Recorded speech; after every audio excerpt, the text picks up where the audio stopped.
My name is John Peter, and I'm a man in my late 20s who used to think I had it all figured out. I live by the coast now, in a quiet little place with an ocean view. No drama, no lies, just a calm. I can finally breathe. But before this, there was a time I lived in a different kind of quiet, a silence born from betrayal. I want to tell you about how I got here, not through screaming or accusations, but through a different kind of ending.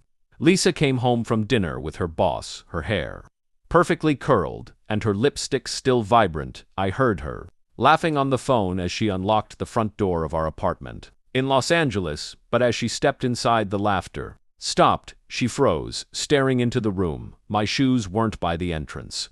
My jacket was gone from the coat rack. The mantel above the fireplace was bare. The framed photo of us in Rome was gone. The ceramic bowl I had bought in Venice was no longer on the shelf. There was no note, just an empty space.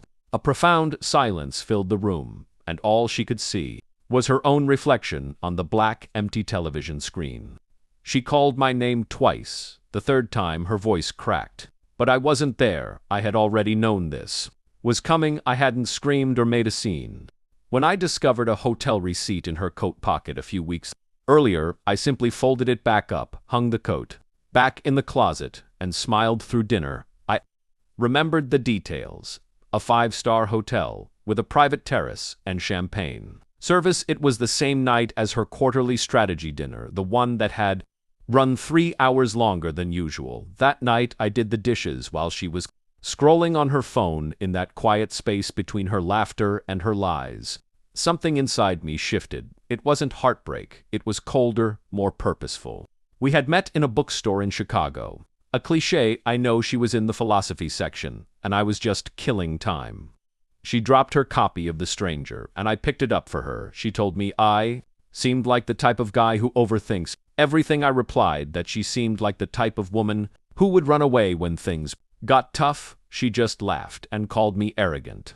I should have paid closer attention to that laugh. For a time, we were perfect together. We had late nights, empty wallets, and big dreams. Our life was built on hope and homemade pasta. But then I found stability, a career, clients, a real home. That's when she started getting bored. She began dressing for someone else, locking her phone, and saying my name like it had lost its flavor. I noticed the password changes, the sudden interest in late-night yoga, and a new perfume that lingered after she'd said she was working late. But I didn't react. Instead, I observed. I backed up everything: our photos, her text messages, receipts, even the AirTag I secretly put in her car keys.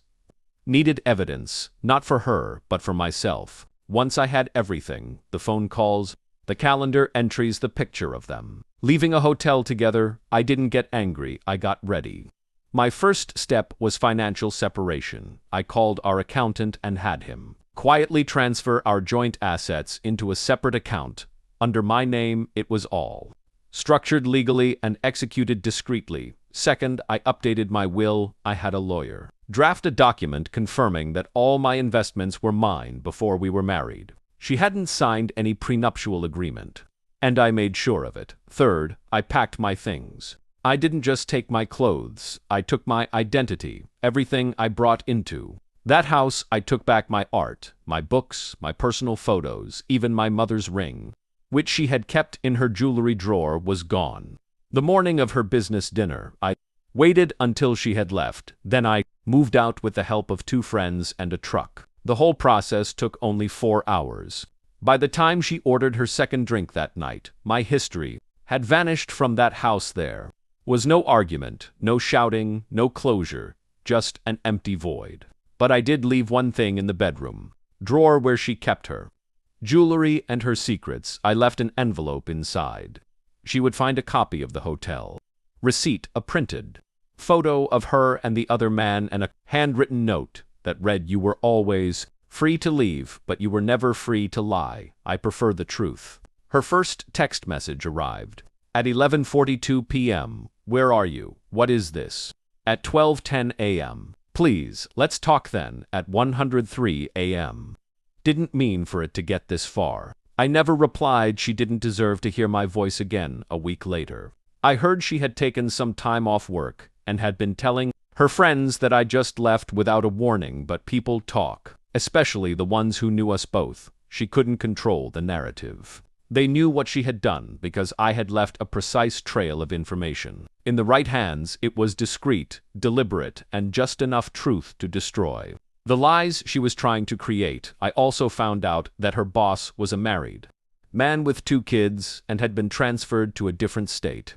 She apparently didn't know that part she had been played as well, which was a kind of poetic justice. I didn't burn her world down, I just erased myself from it. I made her sit in the space I once filled, surrounded by echoes and missing things, and wonder what had been real, because sometimes betrayal doesn't require a storm, sometimes silence is far more cutting. Sometimes I still think about that night. Her standing in that empty apartment in New York City, calling my name into the nothingness. It's not because I miss her, but because she finally understood what it felt like to be unseen, unheard, and unchosen, exactly how she made me feel.